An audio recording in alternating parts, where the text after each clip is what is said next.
says, no one undergoing a trial should say, I am being tempted by God, since God is not tempted by evil, and he himself doesn't tempt anyone. But each person is tempted when he is drawn away and enticed by his own evil desires. Then after desire has conceived, it gives birth to sin, and when sin is fully grown, it gives birth to death. Don't be deceived, my dear brothers and sisters, for every good and perfect gift is from above, coming down from the Father of lights, who does not change like shifting shadows. By his own choice, he gave us birth by the word of truth, so that we would be a kind of first fruits of his creatures. So there are two things that really stuck out to me. One is this idea that God doesn't change, which there's a lot of people who are like, oh, well, everybody changes over time. And this was this sort of like epiphany. It's in my personal study. I'm doing a lot of study in Genesis. Mm-hmm. And God exists outside of time, space, and matter. Yep.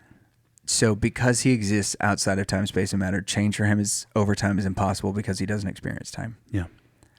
Yeah.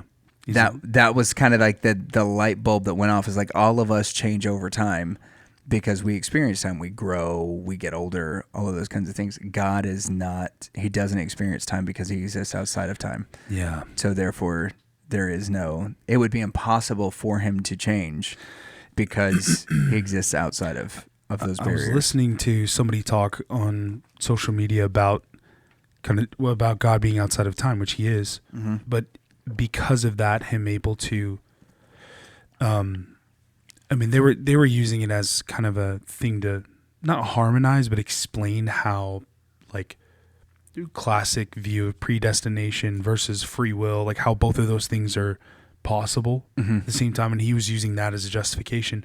But just the whole concept was interesting about God being outside of time and being able to look at the past, the present, and the future, like all at once, all existing in front of him at the same time.